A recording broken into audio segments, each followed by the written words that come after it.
Hello, and welcome back to another episode of Tandatula Sofa Safari. I hope you are all doing very well.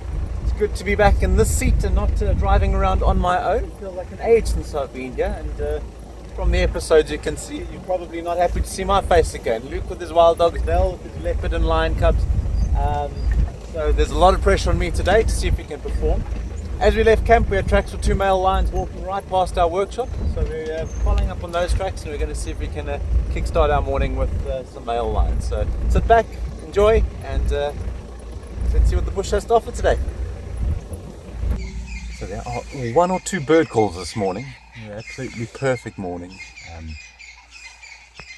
I can't even begin to try and single some of these out for you to identify them, but we're just sitting here for a few minutes. This is roughly where I heard the lions roaring this morning. The last tracks we had for the male was coming into this area. So let's, as always, learn our lessons and listen, and maybe they give us a clue. Otherwise we'll carry on searching just on the other side of the riverbed. So some of you may have wondered why we just stopped talking about Ntombi the leopard and her den site, the 2 adorable cubs. And it's not that we've been ignoring them, it just seems that unfortunately she has moved them off to a new den site and we have not had any luck relocating. We are in the area now, so we thought we would just pop in, have a look, and see if there was any potential sign that she has still been around and brought them back here. But this is not an uncommon occurrence. When baby animals are left in den sites, they're obviously going to be leaving scent from their urine, from their feces, just from being there. The moms are spending a lot of time there, their scent also builds up, and that just kind of has a potential to alert dangers like hyenas or lions to the fact that there has been a leopard hanging around, and if they go and investigate and find the cubs, they're going to kill them. So to stop this from happening, probably about once a week or so, the mother leopard will move the cub from one den site, or cubs from one den site to another, and that seems to be the case. It's not normally such a great distance, but the fact that we've seen no sign of Ntombi around here means that she probably has moved them back to an area where she would typically keep her cubs, and has done for the last 5-6 litters that she's had, and that's unfortunately just a bit north of our concession along the banks of the Sholumi, and we'll just have to wait, be patient, and hope that these cubs and mom come back soon. But for now, an empty rock.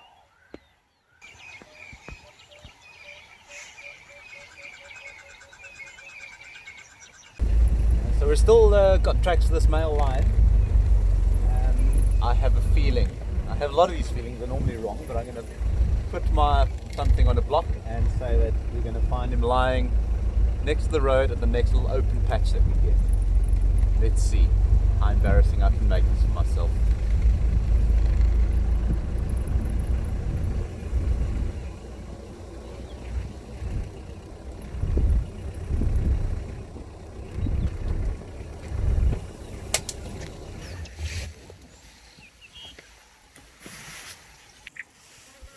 I had no sooner said to Britt, this is the place where we showcased our first big animal on our very first episode of Sofa Safari, which was a lone male elephant coming to the same dam, and we drove a few hundred meters further down, and here's about 20-25 elephants making their way towards that same dam, including, as I'm sure you'll be able to see coming into frame shortly, a very, very large elephant bull who seems to be in full must. So that could make things a little interesting for us.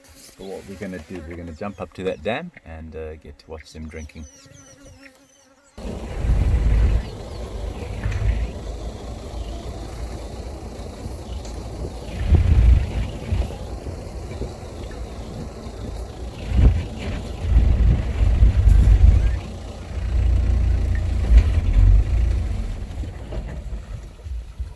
Another terrible scene here, terrible way to spend the morning. But yeah, almost 30 elephants now that they've all lined up to drink for us, including that very, very large bull. Mentioned a few moments ago that he's in must. Now, must is a male sexual cycle that these elephant bulls go through on an almost annual basis when they're fully mature males. Peak period sort of in their mid to late 30s, and then again in the mid to late 40s. And what happens during this must period is that they have heightened levels of testosterone. So you have a typical testosterone period, and then during the couple of months of must, you'll go up and then back down. Now during that increase, you're still going to get these spikes of testosterone. And when that is happening, these bulls are so governed by the presence of testosterone in their system that their behavior changes completely. They become very narrow-minded on finding females to mate with, and they literally go from herd to herd, checking the cows to see if any are showing signs of approaching estrus.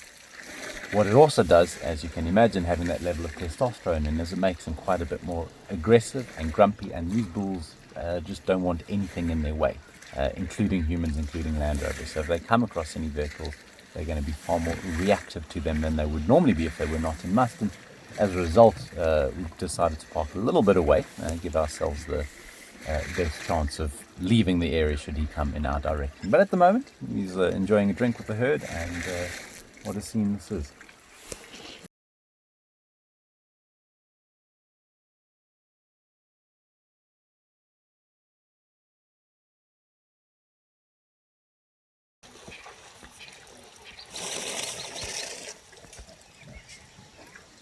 And while we have our magical scene of the elephants on the one side, just behind me, you'll see that we have a lone buffalo bull who's decided to come and join the party. Oh, sorry, he's not alone. He's got a mate who's just joined him.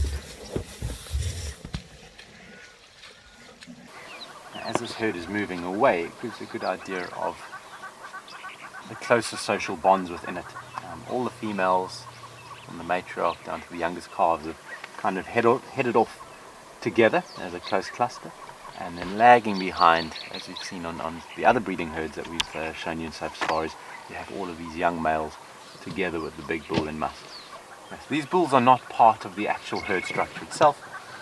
They may be kind of on their way out of the family structure, or they may already have left a family group from a different breeding herd and are now just lagging behind, and never really welcomed in the middle of the herd, the core of the herd, and they just spend their time following behind, playing with each other, fighting with each other, until the point where they're old enough that they can go off on their own. So you can find that these are the males in their late teenage years.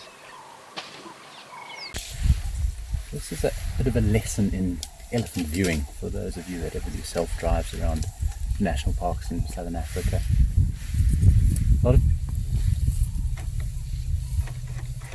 the rumbles coming from one of these females just in the shade of a tree. A lot of people are very, very nervous of elephants. I mean, up until about the age of 18, 19 years old, I was petrified of them too, mostly from a lack of understanding of what their behaviours meant and how to approach them. So this will be a good test for Brittany too. But what we've done is we've pulled ahead of this herd and we've come and sat quietly here. They were about 100 meters when we stopped, and they're slowly approaching. They're going to be fully aware of our presence here. We're just going to sit quietly and calmly and let them come into our space as opposed to us pushing into their space. And you do that with a noisy car, they are going to react. But if you just get into a position and turn off your car, they've got a decision. They can walk anywhere they want, and if they choose to come and walk right past you, they're only doing it because they're happy and comfortable. You can't take this for granted everywhere in Africa, but here in the Central Kruger and the Timbavati, we are very, very lucky that our elephants are not persecuted. They don't see vehicles as a threat, and as a result they go about their business as if we weren't even here.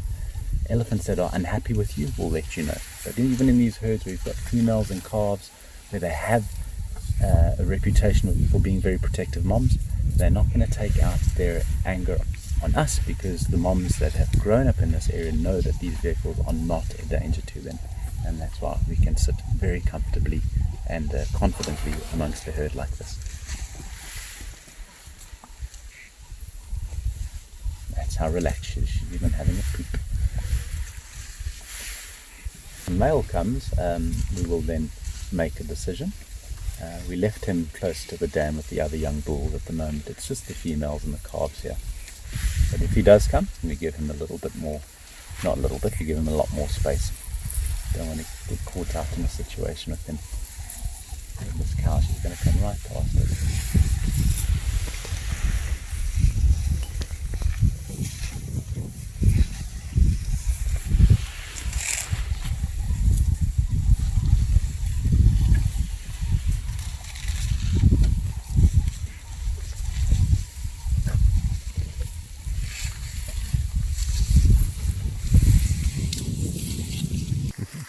There we go. It's closest Brittany's ever been to an elephant.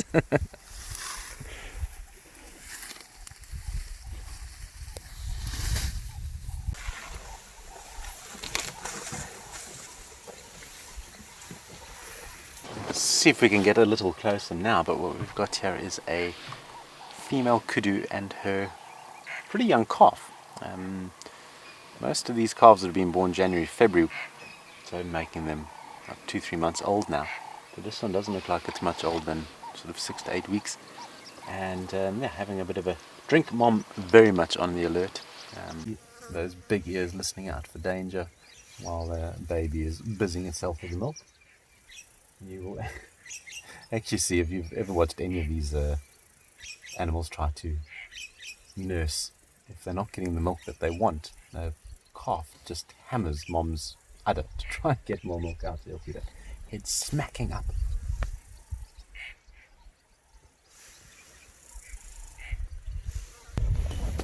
So we've left the elephants now, and coming back past the dam, the 2 buffaloes that came to drink while the elephant herd was busy are still around in the area.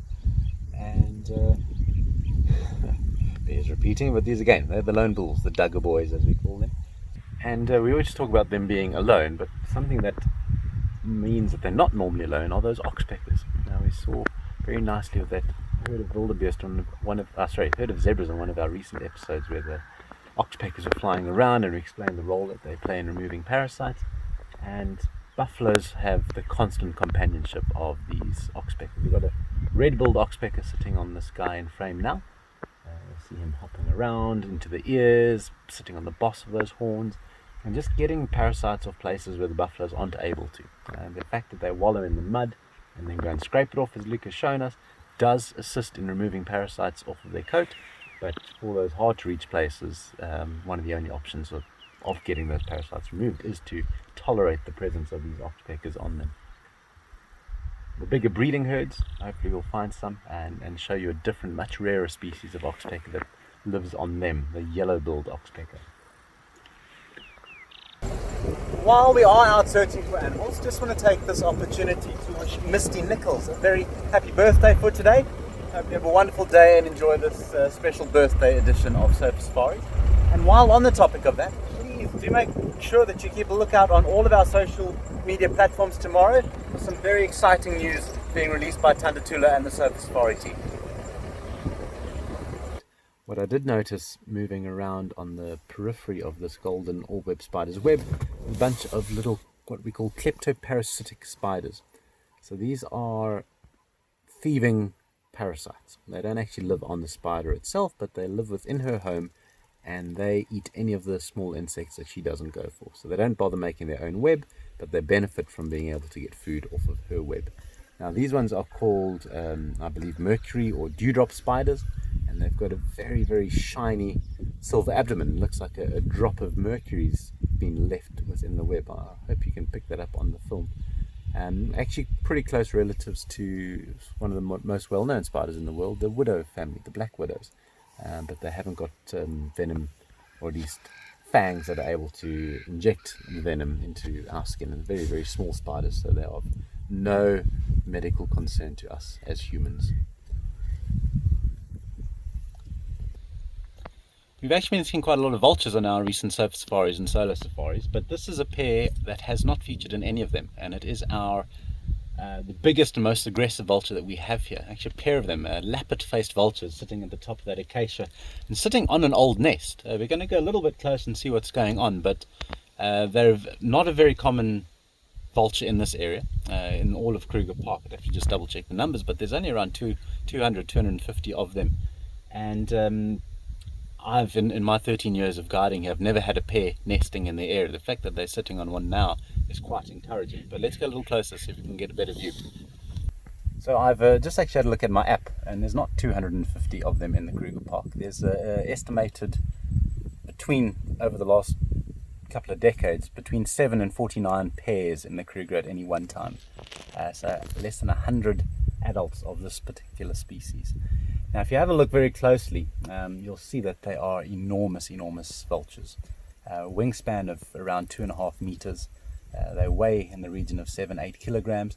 And they're one of the last vultures to actually arrive at the carcasses, and they use that big powerful beak of theirs to get into the parts of the carcass that many of the other smaller vultures are unable to get there.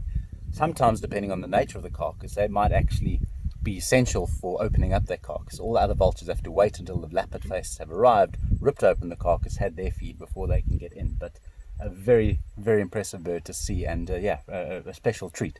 So we will keep an eye on this nest and see if they are indeed going to be spending their winter here nesting, or if it is just happenstance that they're both perched on a nest at the moment. You are looking at probably two of the most recognizable trees in Tantatula, and probably two of the largest trees in the Timbavati. In all the areas that I've driven in this reserve, I've not found two bigger ones than this. And for those of you that have come here, I'm sure this is going to bring back some very fond memories, especially for a couple of couples like Doran and Dexter and Jess and Martin, who got married under the beautiful boughs of those two sycamore figs. But they are just some of the most standout trees that you could possibly hope to find. And we're going to go get down into the river and have a closer look and see what they're all about. Comes the bride, all dressed in khaki.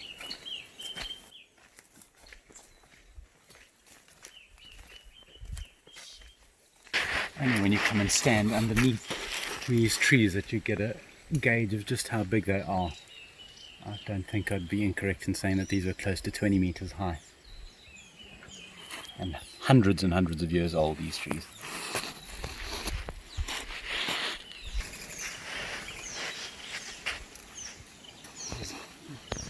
Great trees for birding. Because of the production of figs throughout the year by these sycamore fig trees, there are a host of frugivorous birds, so fruit-eating birds, flapping around here. You probably won't see them now because they're all settled, but are a flock of African green pigeons.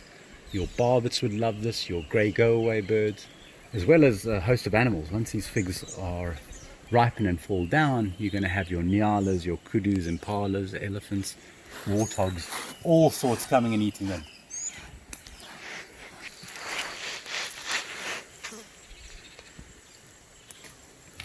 About as far as my tree climbing abilities can take me.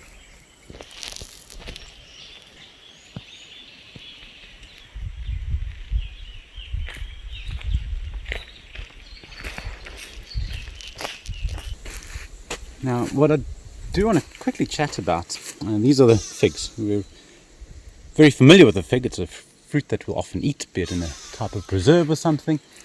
But what these fig trees have done, and not just the sycamore figs, but fig trees throughout the world, is they've gone and placed all of their eggs in one basket. They have developed something that we call an obligate symbiosis with wasps. So every species of fig tree in the world has got one specific species of wasp that will act as a pollinator of their fruits. These wasps cannot survive without that particular species of fig, and the figs cannot survive without that species of wasp.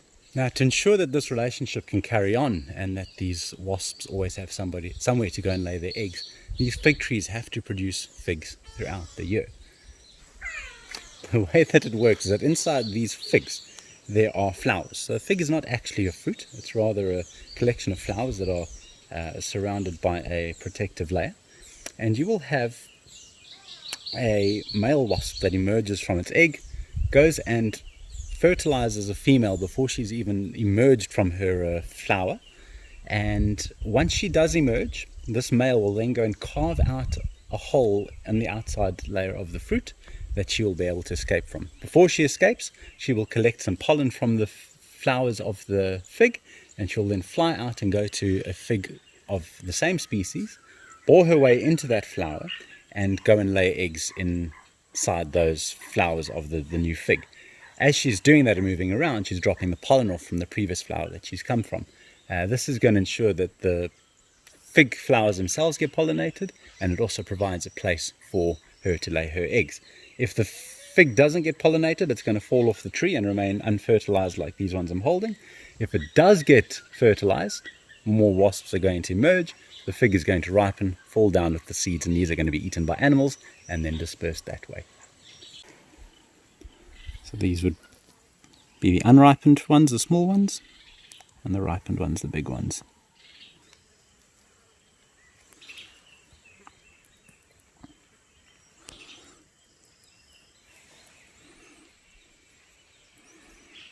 So these would be the flowers where the wasp is going to go and lay its egg. And there's male flowers, there's female flowers, and the females have a short and a long form. The long forms are for the receptors of the pollen, and the short forms are for the receptors of the wasp's eggs. It's a relationship that's evolved over probably about 75 million years. They've co-evolved together. For the more observant of you out there, you'll have realized that the light is changing to better light, and that's because our little black backjack. Our morning sofa safari session has extended into an afternoon one, and that's purely because I watched Dale Jackson absolutely smash episode 12 of Sofa Safaris out of the park. So we've had to extend my morning session to make sure that Britt can find us something super exciting to film today. And the only good news for Luke and I is that Dale has gone and subsequently shaven himself a very 70s investigative journalist styled moustache, and he's not allowed in front of a camera for another 10 years, so you don't have to put up with that level of pressure anymore. But lovely afternoon here. We've got a herd of zebras and impalas just grazing out in the open. And you may see a little jackal running into the scene now too. Not anymore because he's turned and run the other way. So we were on our way home after a relaxing afternoon and happened upon one of the Noromels and one of the River Pride lionesses. The old girl just resting here next to the road. Their heads are up. It is about half an hour after sunset now. So we're just going to sit with them for a little bit. There's about time for them to stir. I don't know whether they're going to vocalize this evening. There's a bit of a breeze and they're far less likely to roar in the wind because the results are not as they would be on a still night. Roaring takes a lot of energy, and when you're roaring into the wind, that's going to be dulling the sound of your call. It's going to be far less effective and, in a sense, almost wasteful of their energy. But they are alert, both looking in the same direction. So we shall just see if they get up to anything. So we have... There I go with so. That's not everything with so. I say, all right, guys. Right, guys. All right, guys.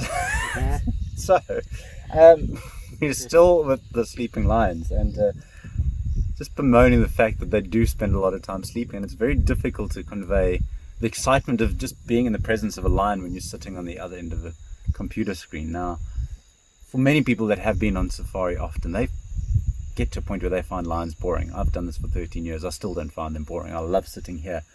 But lions do a hell of a lot of nothing. When they wake up, they're great. And it's worth spending many, many hours watching them in this state for those moments when they are awake.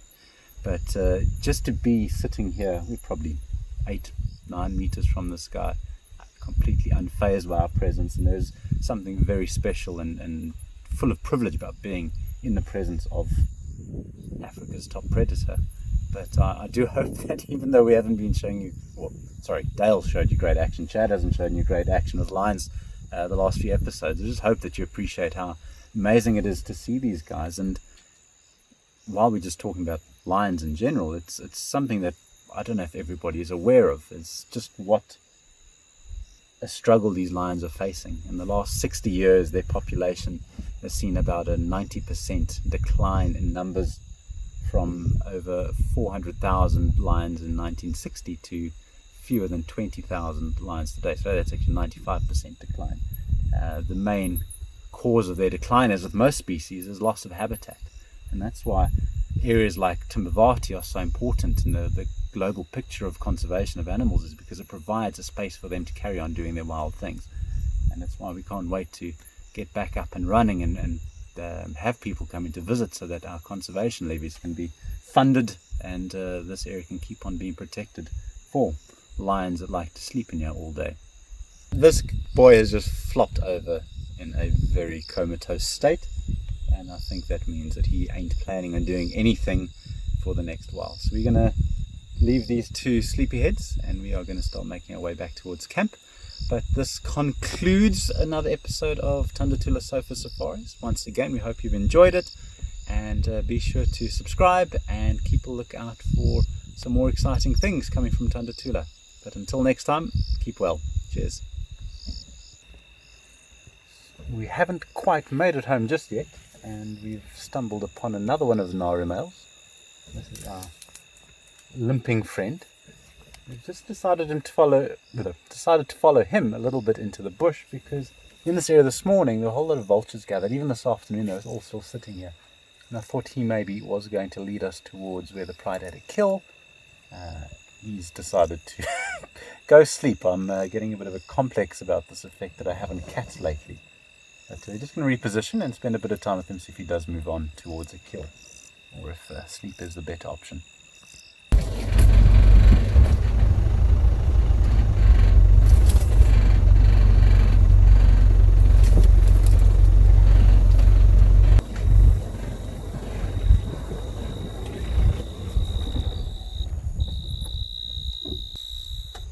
I think the cubs are there. Cool. We are just going to have to see. It sounds like the cubs are whining up ahead, and if they are around with the mom, they're way too young to be viewed in the dark, so if we do catch sight of them, we're going to leave them. The male's just standing still listening around, and we'll assess his behaviour, but definite calls of cubs coming from up ahead. So we followed this male, and there are a few vultures in the area where he's just gone into a very dense thicket, but we can also hear the cubs calling from inside here, so they're no doubt here with their mom.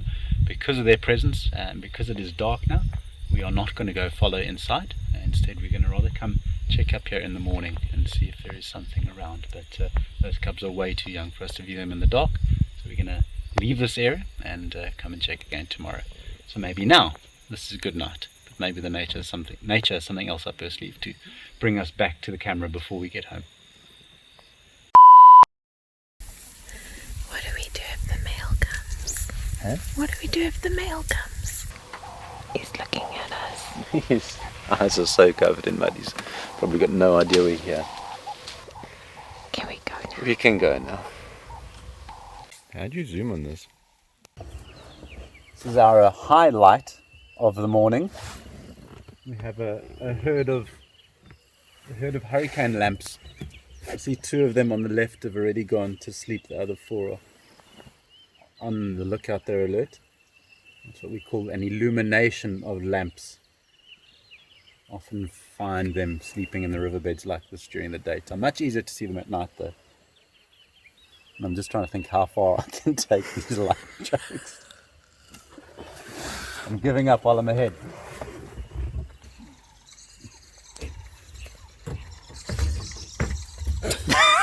This is gonna go in a bloopers reel somewhere.